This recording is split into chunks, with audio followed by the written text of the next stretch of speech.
Hello, welcome to ELA today. We're going to be talking today about subject verbs. We've been doing a pretty good job taking notes. Remember that students who Mr. White notices are working really hard through their notes can then work in pairs when it comes to their pair practice. And on your sheet today, there's actually a place for Mr. White or Ms. Kreider to circle yes or no. So if you get a yes, you may then go work with a partner who's in the same spot. If you get a no, then that means you're going to continue working independently. So let's really try and earn those partner practice, because that's A, how we get better learning, B, it's more fun, and C, you get to hang out with your partner a little bit and enjoy their company. So we're going to go ahead and get started.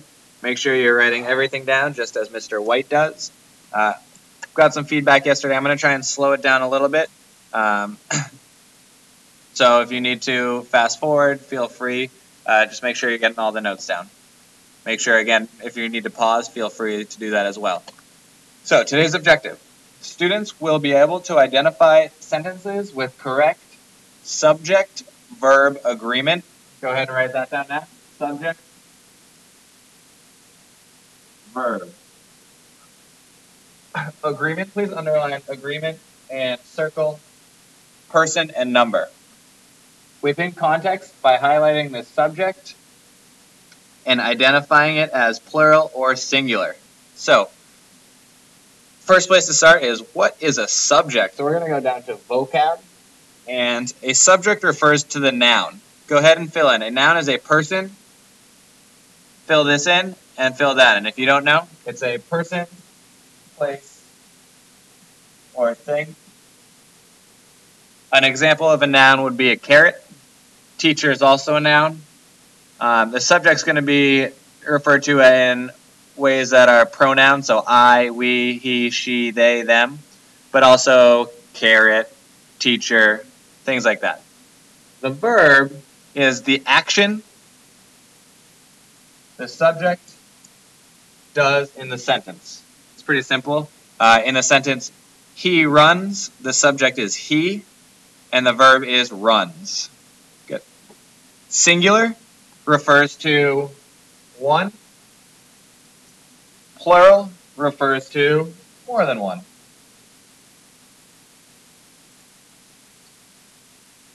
Good. Make sure you have all that down. The video is going to jump the worksheet a little bit just here in 1 second, so if you need to, pause.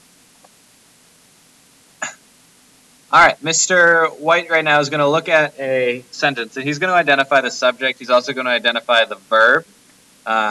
And what we're doing today is really trying to see if the subject is plural. So right now I'd like you to write that question down here. You can write it right above where it says Mr. White, Mr. V played basketball on Saturday. Is the subject plural? Question mark. So with Mr. White, work through this one. Mr. White and Mr. V played basketball on Saturday. So I'm going to start with the verb. What's the action that is taking place in this sentence? I'm going to go ahead and underline the verb, which is play. That's what happened in this sentence. My next question is, who did that action? In this sentence, it looks to me like Mr. White and Mr. V did that action. So we actually have two subjects, two nouns. I'm going to go ahead and circle both of those. And now my question is the subject plural? And I just said I have two nouns. So take a second right now and think, if we have two nouns, two people, is that plural or is that singular? Hopefully you thought, that's plural. Good. So we completed identifying the verb, we completed identifying the subject, and now we answered the question, is it singular or plural? Now that we've practiced that skill, we're going to hop down to the rules for a second.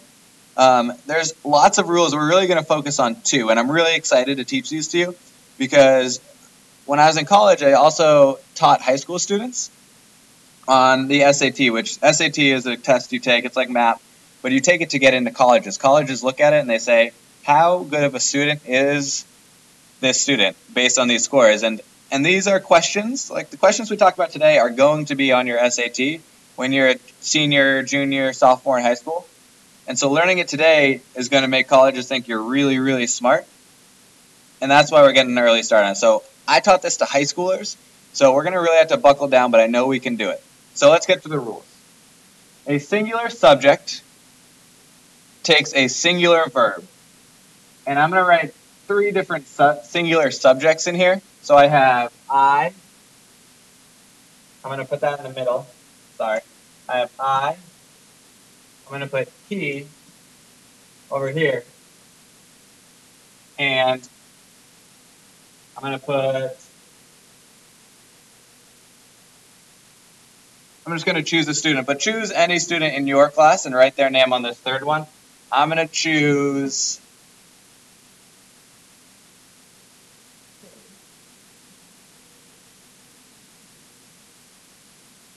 and so we look down here, we have our subjects right here, and we have our verbs right here. Go ahead, and today we're going to be underlining the verbs, so please underline is, goes, and shines. And read that to yourself. He is, I's a little different, so skip I, and then think about Katie shines. Those make sense. We see that the singular verb, talking about one, has the singular subject, talks about one, and the singular verb ends often with an S. So if we think about he catches, he runs, he learns, he speaks, that's one person, the he, and the verb is singular, having an S at the end. Good. A plural subject, we, because there's more than, if you're talking about we, we're talking about more than one. Us, they, them. All those talk about more than one. Right now, I'd like you to pause the video after I give my instructions. I'll say pause, you'll know. And I'd like you to take these 3 verbs, is, goes, and shines, and place them here into the plural form. I'm going to do the first one, thinking about it for we. So, we is, that doesn't make sense. If I were to say we is Kip, that is doesn't work there. So I'm going to have to change it to plural. I would change it to we are Kip. There you go. I gave you the first one. Pause right now, and I'd like you to complete the next 2. When you come back, the answers will be on the screen. All right, we're back. I filled in using we, so we go and we shine. You wouldn't say we goes. You wouldn't say we shines. You would say we go or we shine. And it doesn't always work, but one quick little trick is that if you think about we, that's covering lots and lots of people. So there's sort of the plural, the S, that we think of as plural, going with the subject, whereas you take it off the verb. So rather than we goes, you would say we go. Right now, I'd like you to just run through the singular subject right now here, and then the plural subject. And if you can think of any other ones, feel free to write them at the bottom. I'm going to put a couple, but we might not be able to come up with too many more. So go ahead and pause there. All right, I actually came up with a couple really tricky ones that I wanted to explain to you for a second. So the class. If you look around, there's more than one student in the class, so you might think it's plural. However, you'll notice I put it here under singular. That was a bad habit. But I have it here under singular, right? So the class actually refers to one class. It's not referring to all the students. So it's going to be in singular because it's one class. However, if I wanted to refer to all the students plurally, I would say the students are working on their notes. The class is working on the notes. It's a little tricky, but if you really just think about the subject, so the subject's class, versus the subject students. Class is singular, students is plural. Next is one of the kids. This is singular because it's really referring to only one. Whereas all the kids, one of the kids in the class is distracted. All of the kids in the class are distracted. You hear all, meaning more than one, or one, meaning one. Finally, the last tricky one is everybody. You don't say everybody are smiling. You would say everybody is smiling. Even though you're talking about more than one person in this instance, And this is going to get confusing, I know, but the more we practice, the more it makes sense. So even though you're talking about more than one person in this sentence, everybody is smiling, could be 100 people smiling. You are talking, the subject really is the body, and so it's one body, so you would say everybody is smiling. All right? Again, these are tricky, but really the more you practice, the better we get at them. So make sure that we're really focused on our practice today. Like I was saying earlier, this is on a test that colleges look at. You're not going to take it until you're in high school, but getting good now means that by the time you get then, you'll be pros at it. So let's practice now with Mr. White. I'm going to do the first one, and I'm going to let you do the rest on your own and then check your answers with me. All right, so we're on practice with Mr. White. In the sentences below, I'm reading the directions, right? In the sentences below, circle the subject and underline the verb. I'm going to, in the actual directions, I'm going to do this. This is a good habit to get into, is reading and marking up the directions. And underline the verb. So I'll do the first one with you, and then you can come back and check your answers against mine. So, your friend talks too much. I'm going to start with the verb. What's the action that's happening in this sentence? Point to it if you think you know. I'm going to underline it. Verb is talks, right? That's what the person is doing. And the next question is, who's actually doing that? And that's going to be the subject, so I'm going to circle it. In this instance, it's the friend. Remember, my next question is it singular or is it plural? So I'm thinking about the word friend. I also know the word friends. Friend, friends. Friend is singular. So I'm going to write singular. Good. So we got the first one through, and I'm reading, your friend talks too much. We have a singular subject with a singular noun, or a singular verb, which is talk. So this one is correct. I'm going to put a check mark there. Pause the video now. Take about 2 minutes to go through the next few and do exactly what I just did. When you come back, the answers will be on the board. All right, we're back. I went through and circled all the subjects. I labeled them as singular or plural, and then I underlined all the verbs. Double check your answers to make sure they're right. Pause the video to do that now. All right, welcome back. Before we go on, I'd like us to take a look at number 8. I'm actually going to erase all my notes here so that we can see exactly what's going on in number 8. So, the boys walks to school every day. That sounds funny as I read it, and as I'm looking at it, I'm recognizing that boys is plural, and walks is a singular verb. So you would say he walks, because he's talking about one person, but you wouldn't say the boys. One way, again, there are 2 S's in this, which tells me that something's not right. So the boys walks to school every day. The way I would fix this is one of 2 ways. Right now I don't know what the sentence is really saying. If I know that there are 10 boys, then I know that this should be walk. The boys walk to school every day. If there's only actually one boy, then it's going to turn into the boy walks. So 2 options there. Only one is right, though. So really make sure that we're focusing on getting all these right.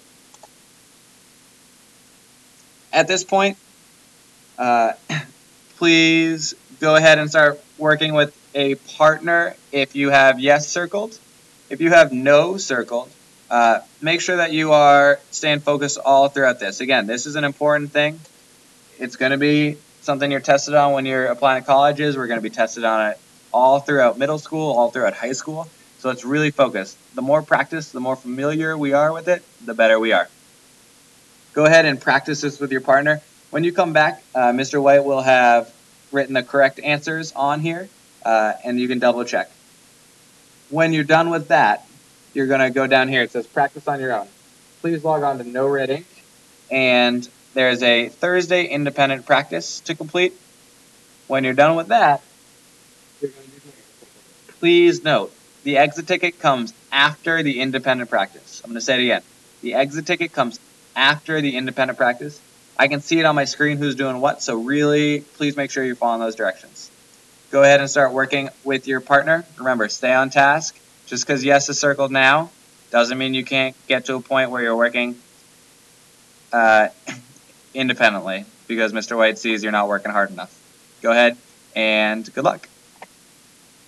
All right, welcome back. These are hard, but that's good because these are like the ones that are going to be on that college test. So getting to know them now, that's how we do it. I'm going to look at number 7, number 5, and number 1. So number 1, each of the girls looks good on skis. I corrected looks from look. And the reason I did that is because each refers to singular girls. If you're saying each of the girls, you're saying that one girl looks good, one girl, right? You're not saying all of the girls, you're saying each. Each refers to one. So that's why I changed looks to a singular verb. Number 5, several of the sheep are sick. I changed is to are, and several is very much different from each, whereas each refers to a singular, several refers to many or a plural. So you could replace it with like 10 of the sheep are sick, and that would make sense. And number 7, we talked about somebody earlier. This is going to be nobody. So nobody in the class has the answer. Nobody is singular because if you look at the word body, that's one.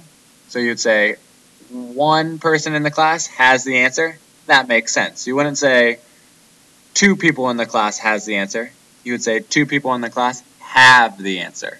So that's a neat little trick. If you are wondering if a word like each or everybody or several, some, nobody, try replacing it with a plural or a singular. So we'll do that with the last one. Number 9, not the last one, the second to last one. Number 9, all of the milk is gone. So is that 1 carton of milk is gone, or is that 2 cartons of milk? 2 cartons of the milk are gone. Makes sense. 1 of the cartons of milk is gone. All sort of depends. So all is actually a tricky one because it's singular. It's referring to just one group. It's sort of like saying the class is gone. The milk is gone. So all refers to one group, and that's why it turns into is. Go ahead and complete the practice on no red ink, and then the exit ticket on no red ink. The exit ticket's under quizzes. It's going to be a different color than the practice. Thank you. Have a good day.